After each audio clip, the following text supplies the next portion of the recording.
En 1 Corintios capítulo 13, versículo 5, Pablo dice lo siguiente: el amor no se irrita, y de inmediato añade, el amor no guarda rencor. La historia nos cuenta que Luis XII, rey de Francia, tenía muchos enemigos antes de ascender al trono. Cuando fue hecho rey, mandó que se formara una lista de sus perseguidores y marcó enfrente de cada nombre una gran cruz negra. Cuando sus perseguidores supieron esto, emprendieron la huida porque creyeron que aquello era una señal de castigo. Cuando finalmente los capturó a todos y los hizo comparecer delante de él, les dijo lo siguiente: no se preocupen, no les haré daño. He puesto esa cruz negra delante de cada uno de sus nombres para acordarme de aquel que dijo una vez en la cruz del Calvario: Padre, perdónalos porque no saben lo que hacen. Así que yo les perdono. El amor no se irrita, dice Pablo, y añade, el amor no guarda rencor. Estas dos características negativas del amor se encuentran íntimamente conectadas la una de la otra. Porque el amor no se irrita, por eso no guarda rencor. La ira pecaminosa solo se enciende donde hay orgullo y egoísmo, pero el amor es humilde y abnegado. Y precisamente porque es humilde y abnegado, el amor no se irrita ni guarda rencor. El amor se opone eficazmente a la irritabilidad y al espíritu implacable. Mientras el orgullo y el egoísmo hacen al hombre irascible y rencoroso, el amor, en cambio, el amor que el Espíritu Santo implanta en el corazón de los creyentes, ese amor los vuelve mansos y perdonadores. He aquí, hermanos, la tabla de evaluación que Pablo pone delante de nosotros para que podamos evaluarnos con objetividad. ¿Cómo puedo yo saber si en verdad estoy amando a alguien? ¿Cómo puedo yo saber si conozco esta clase de amor que el Espíritu Santo implanta en el corazón? No basta con decir a una persona, yo te amo. El apóstol Pablo pone delante de nosotros una tabla de evaluación muy objetiva. El amor no se irrita. El amor no guarda rencor. Se opone al carácter irascible e implacable, es humilde y abnegado, es manso y perdonador. ¿Cuál es mi propósito en esta entrega especial? Que nos concentremos en estas características que aparecen en el texto de 1 Corintios 13:5 y básicamente la que nos dice que el amor no guarda rencor.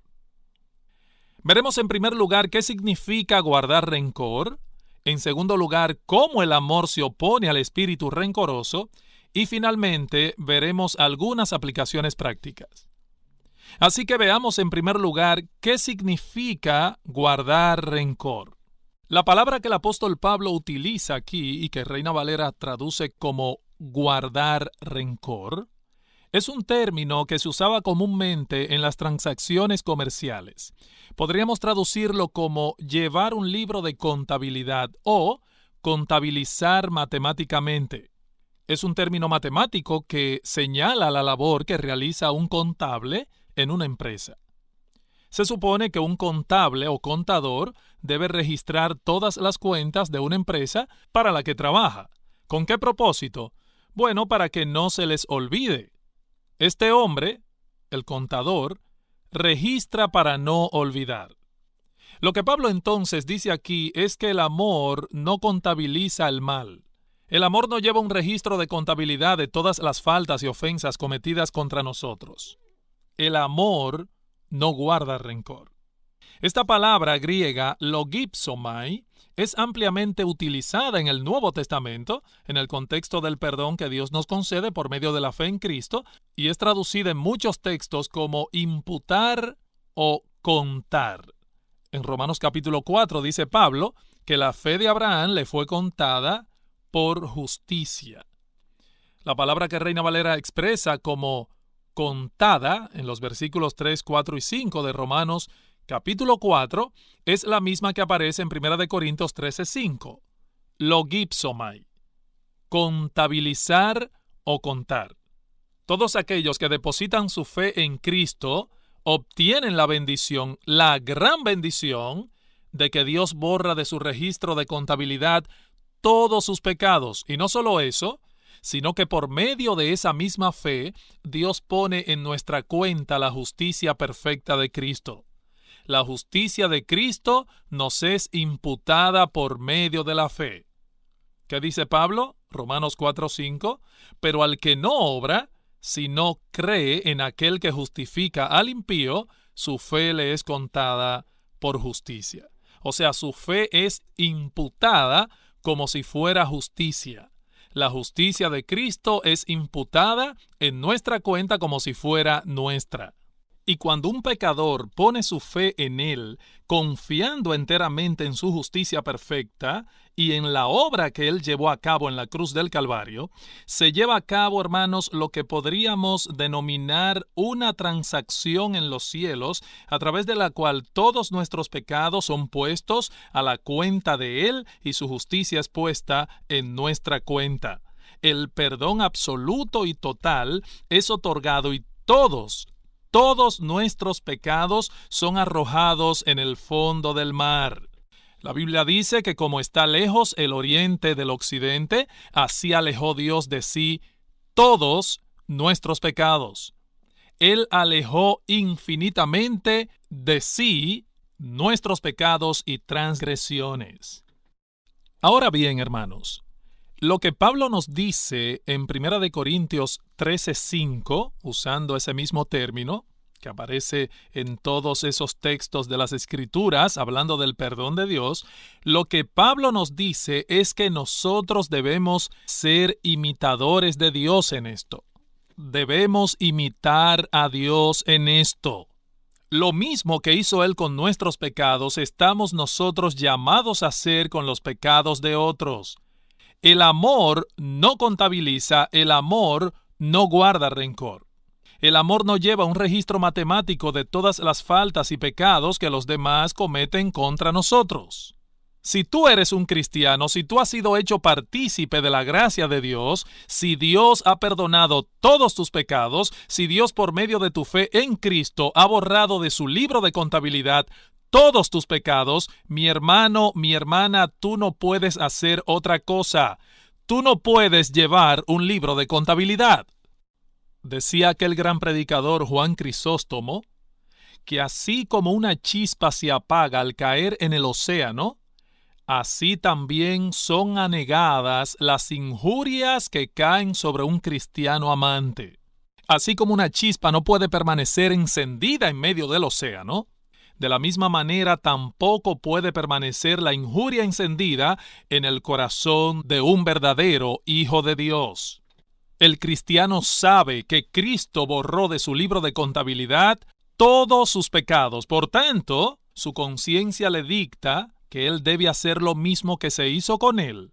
Él debe dar de gracia lo que de gracia recibió.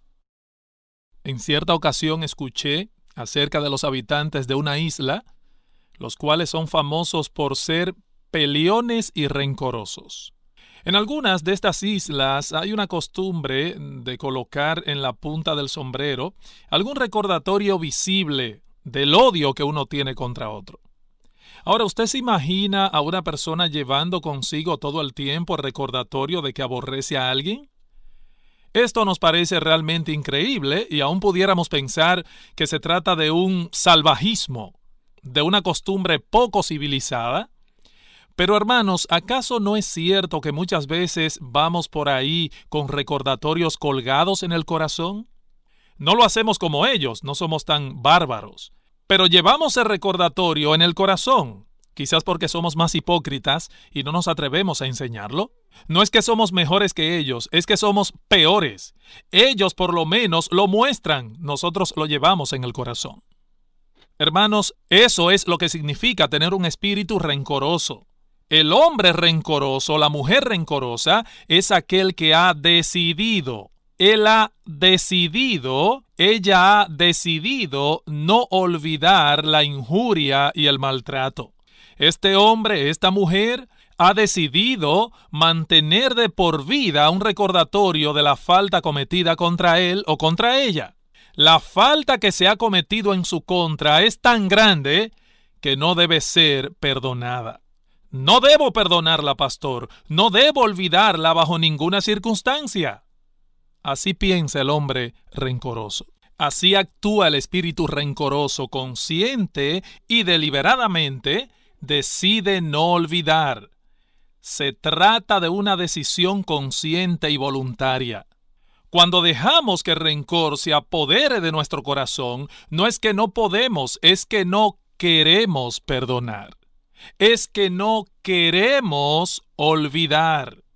Esa persona ha decidido no olvidar la ofensa y por eso está actuando así. Muy bien, habiendo explicado entonces lo que significa ser rencoroso, quiero que veamos ahora en segundo lugar cómo se opone el amor al espíritu rencoroso. ¿Cómo se opone el amor al espíritu rencoroso? Bueno, Pablo dice en nuestro texto que el amor no guarda rencor. Ahora nos preguntamos, ¿cómo es que actúa el amor en aquellos que lo poseen, que nos capacita y nos mueve eficazmente a no llevar un registro de contabilidad de aquellos que nos hacen mal? ¿Cómo hace esto el amor? En primer lugar, el amor se opone al orgullo y al egoísmo.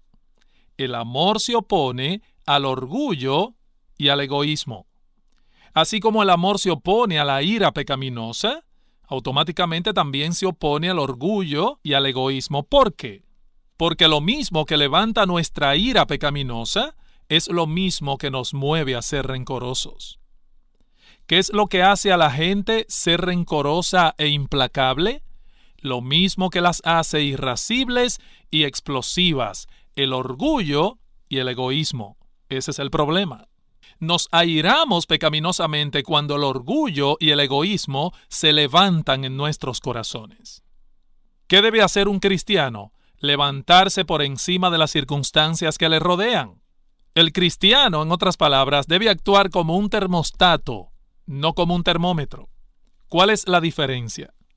Que la temperatura del termómetro sube o baja de acuerdo a la temperatura que le rodea. Si usted tiene fiebre, por ejemplo, el caliente de su cuerpo sube la temperatura del termómetro. El termostato hace todo lo contrario, porque tiene la capacidad de regular la temperatura ambiental. No importa qué tan caliente esté la temperatura alrededor, el cristiano debe mantener su temperatura en el nivel apropiado. La pregunta es, ¿cómo? ¿Cómo puedo yo, en medio de la injuria y el maltrato, mantener la temperatura en el nivel apropiado? En dependencia del Espíritu Santo, debemos mortificar el orgullo y el egoísmo, ponernos en guardia contra el pecado que mora en nuestro corazón y que seguramente será activado en medio de la provocación y el maltrato. Hermanos, el orgullo nos tienta todavía. El hecho de que seamos cristianos no significa que el orgullo fue erradicado. Eso será completamente erradicado cuando lleguemos al cielo, pero mientras nos mantengamos en este peregrinaje terrenal, tenemos que manejar el orgullo. ¿Y saben cuándo es que se evidencia el orgullo? Cuando nos encontramos en medio de la injuria y el maltrato. Inmediatamente se dispara. Pero, sin embargo, el cristiano está llamado en ese momento a pensar correctamente, a colocarse en una forma consciente y deliberada bajo el influjo del amor.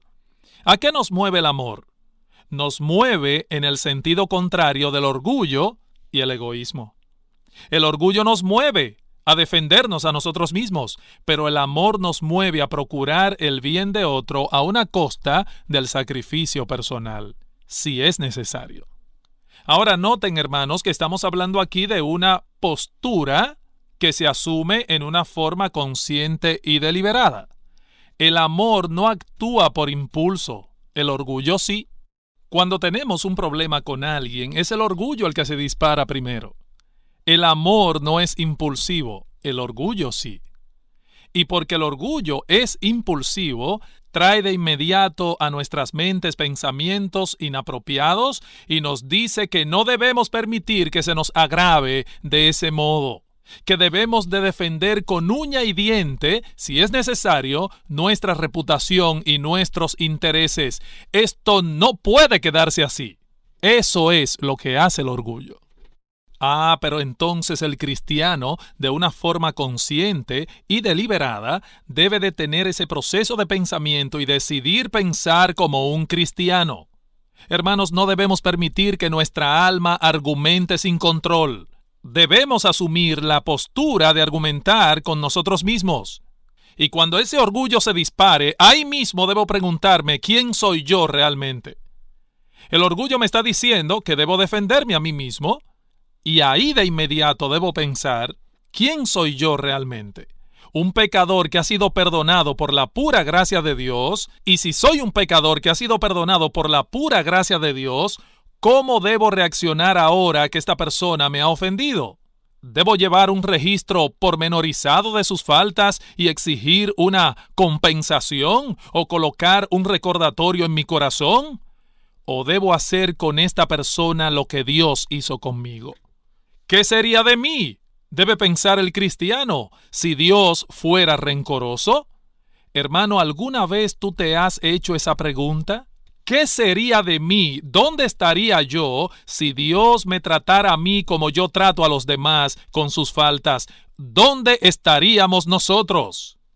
¿Saben cuándo un cristiano está más propenso a actuar con rencor? Cuando olvida quién es él sin la gracia de Dios. Ese es el centro de todo el problema. Olvidamos por un momento quiénes somos realmente y al olvidarlo, creemos que nuestro yo debe ser defendido a toda costa, que no debemos permitir que ese yo sea herido o maltratado sin que se le desagravie. Cada vez que usted se ha airado contra alguien pecaminosamente, ¿sabe qué? Usted se ha olvidado de quién es en ese momento. El hombre rencoroso tiene un concepto muy alto de sí mismo, por eso se defiende. Pero el amor nos vuelve humildes y abnegados, y precisamente porque el amor promueve la humildad y la abnegación, nos permite levantarnos por encima del orgullo. ¿Para qué? Para buscar la gloria de Dios y el bien del alma de otros, aun de aquellos que nos hacen mal. El amor lleva consigo buena voluntad hacia el objeto amado, y cuando el amor tiene que administrar algún tipo de castigo, algún tipo de disciplina, algún tipo de reprensión, lo hace buscando el bien del alma del otro. Pero si lo que estamos buscando es simple y llanamente que el otro se sienta mal por lo que ha hecho, entonces hemos sido dominados por el rencor. Hermanos, eso no es actuar conforme al amor que Dios nos demanda en su palabra. Y en segundo lugar, el amor se opone al espíritu rencoroso, poniendo delante de nosotros el ejemplo supremo del amor de Dios. El amor que Dios implanta en nuestros corazones por medio de la fe es un reflejo de su propio amor y de su propia bondad. Por lo tanto, el amor verdadero tiene delante de sí como su meta y su modelo ese amor de Dios que proveyó para nosotros redención y reconciliación. Hermanos, Dios nos buscó cuando éramos sus enemigos. ¿Y para qué nos buscó? Nos buscó, dice la Biblia, para reconciliarnos consigo, para concedernos el perdón. Dice Pablo en Colosenses 1:21, y a vosotros también, que erais en otro tiempo extraños y enemigos en vuestra mente, haciendo malas obras, ahora os ha reconciliado. Colosenses 1:21. Esa era nuestra condición antes de venir a Cristo. Pero ¿qué hizo Dios con nosotros? ¿Acaso se sentó a esperar que nosotros diéramos el primer paso hacia Él? No, hermanos, si así hubiese sido, todavía nos estuviera esperando. Dios tomó la iniciativa, envió a su Hijo a pagar nuestra deuda y en su momento preciso, Él aplicó esa salvación de su Hijo en nuestros corazones. Es con ese Dios que hemos venido a tener comunión en Cristo, con un Dios bueno y perdonador, con un Dios que se deleita en perdonarnos. Pero ¿cómo puedo yo decir que conozco a ese Dios, que soy un miembro de la familia de ese Dios, que he sido beneficiado por el trato amante, misericordioso y perdonador de ese Dios, si soy al mismo tiempo una persona rencorosa e implacable? Más aún, ¿cómo puedo yo proclamar que amo a ese Dios si no estoy tratando conscientemente de imitar su carácter? El amor nos mueve necesariamente a admirar aquellas características que posee el objeto de nuestro amor y que son dignas de admiración. ¿Y no es acaso admirable el hecho de que Dios estuviese dispuesto a hacer todo lo que hizo para poder perdonarnos? Por supuesto que eso es digno de admiración, pero ahora debo hacerte una pregunta. ¿Tú admiras el hecho de que Dios sea un Dios perdonador? Si hay algo que suena delicioso al oído de un hombre culpable, es la palabra perdón. La palabra perdón. Ninguna otra palabra puede dar alivio a un corazón cargado con una conciencia culpable que la palabra perdón. Estás perdonado, o mejor aún, completamente perdonado. Si tú eres cristiano realmente, debes ser un admirador de esa característica de tu Padre Celestial. Y si eres un admirador del Dios que perdona nuestros pecados, debes hacer un esfuerzo consciente por imitarle en esto. Que el Señor nos ayude.